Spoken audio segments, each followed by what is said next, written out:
Assalamu alaikum. My name is Ali. I've traveled from Australia, Sydney, Australia to Karbala.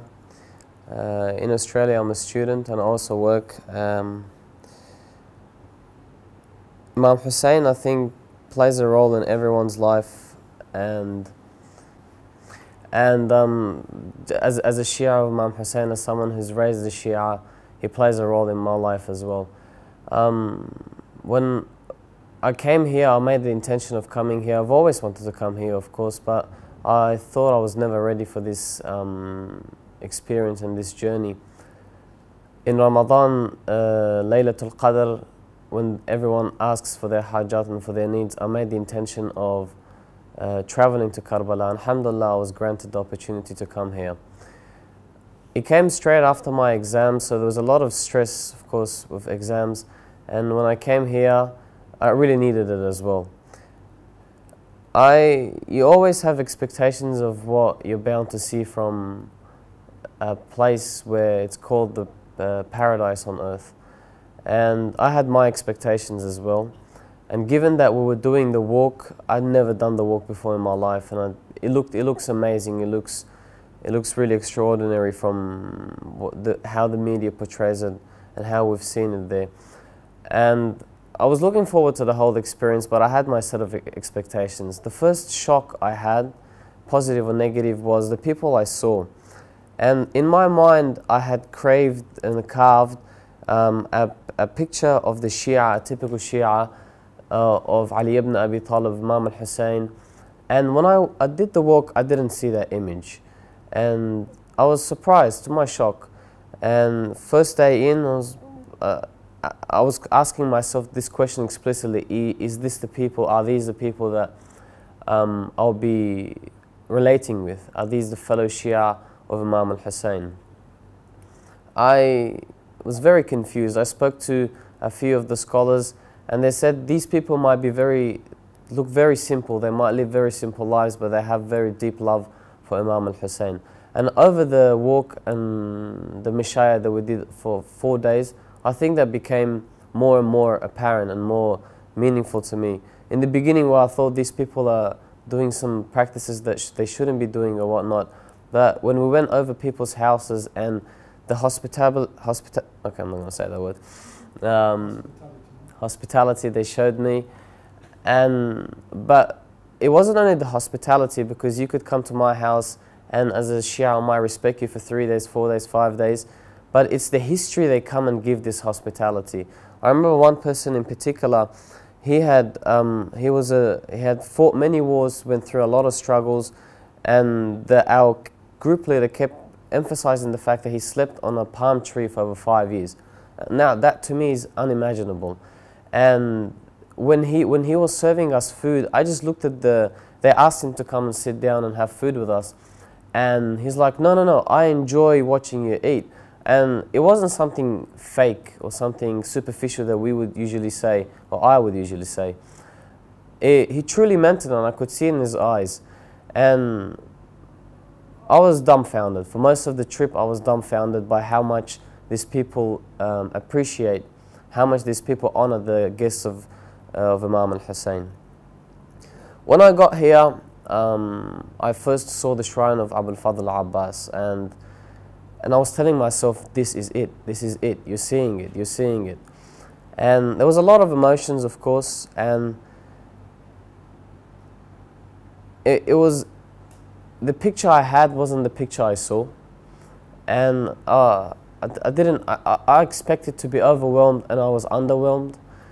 And I know most people are overwhelmed here, but there might be something with my background. And I thought, of course, the problem is me. I mean, what else could it couldn't be a problem with the Imams.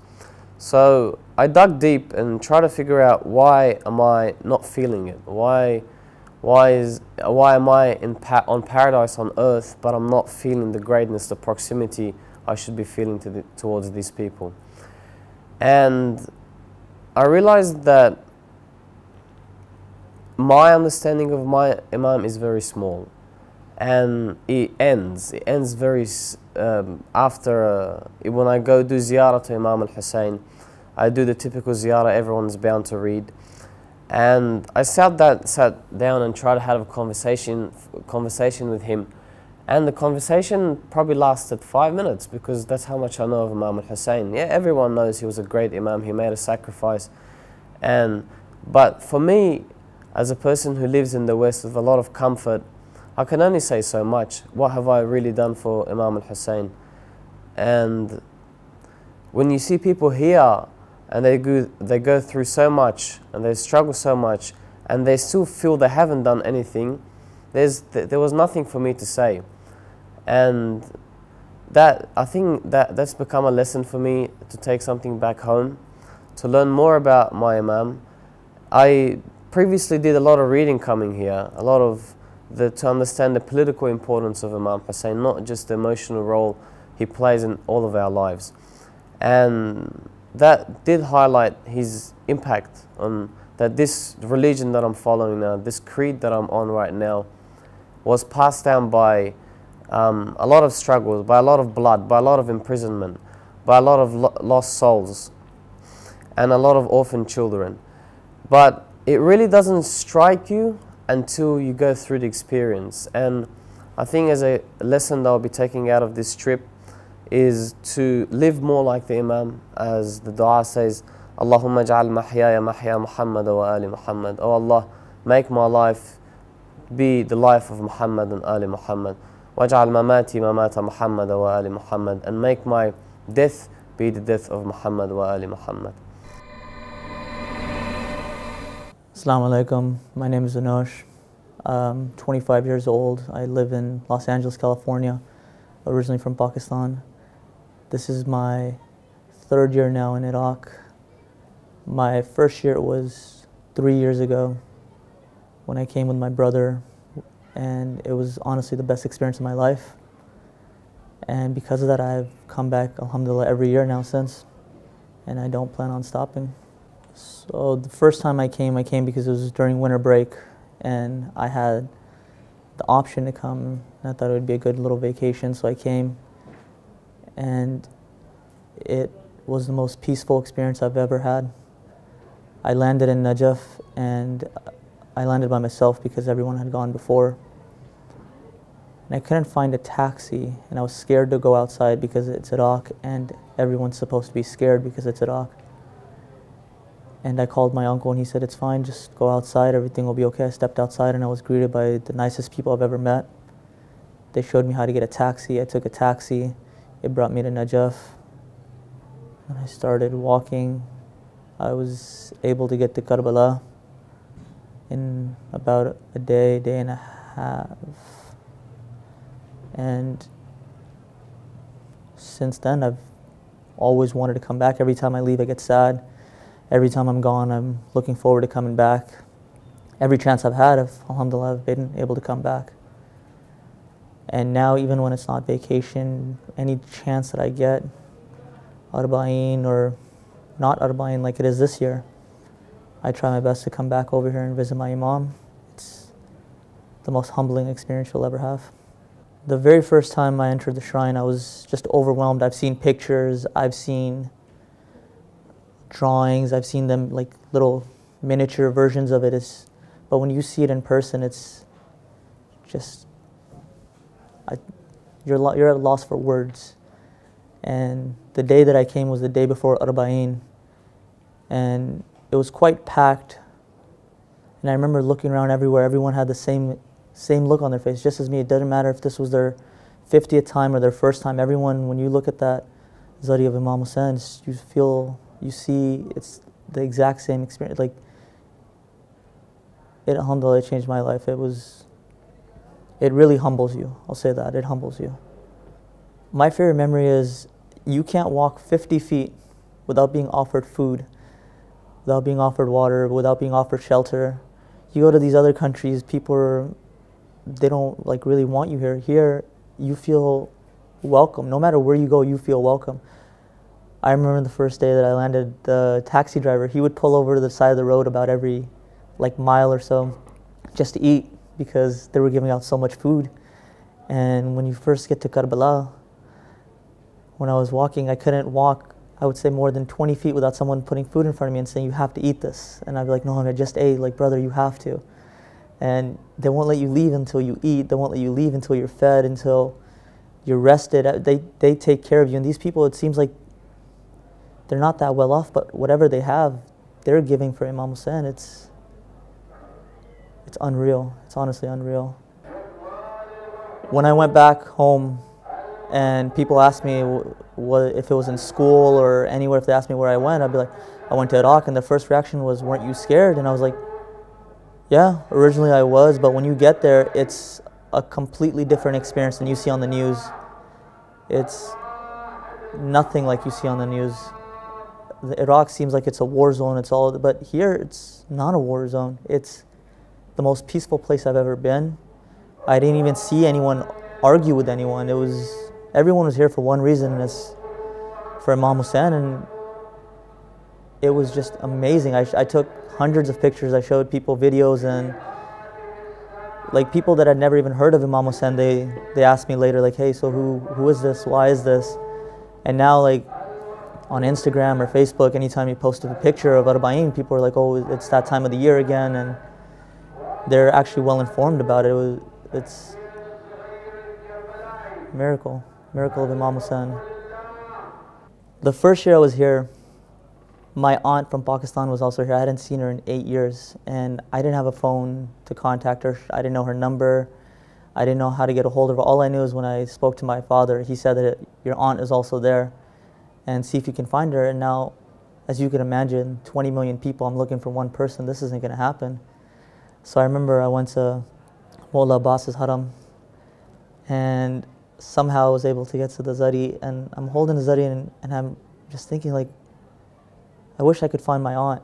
There's 20 million people here. I know it's not going to happen, but I wish I could just find my aunt. And that same night, I was walking in one of my friend's hotels, and I hear my name being called from behind me, so I turn around, it's my aunt standing there.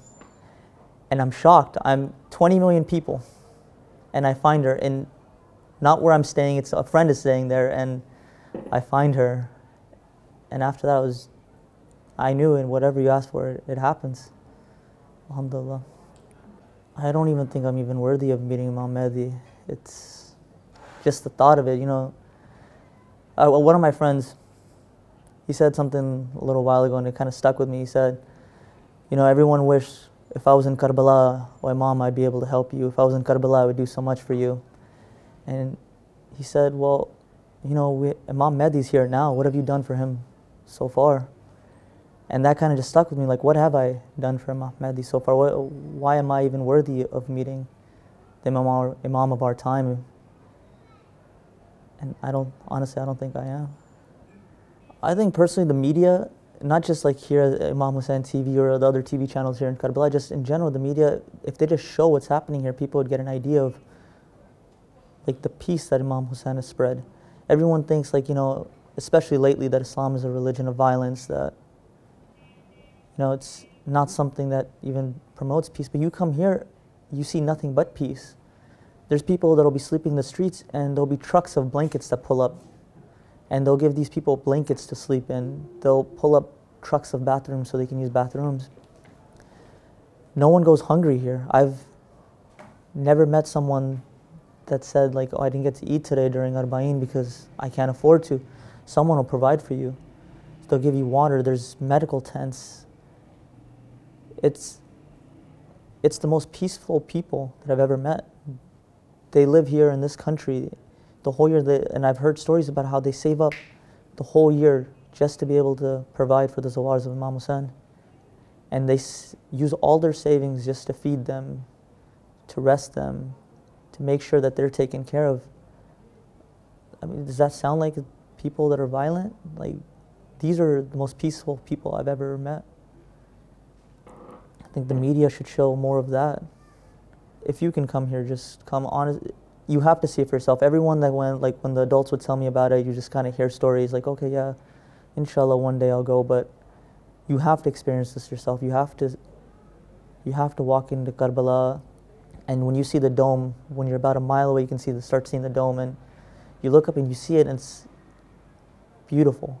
You see Mullah Abbas's dome, and you look up, and it's so beautiful. And as you get closer, you're overwhelmed with emotion. I saw people that were walking next to me, like as soon as they saw the dome, they couldn't stop sobbing. You've heard the story of Karbala, you've seen it being depicted, but when you get here and you see the layout, you could see where the river is, and you can see where the tents of Imam Hussein were, and it changes your life. It changes your perception of what really happened, and you have to experience it yourself. It's amazing.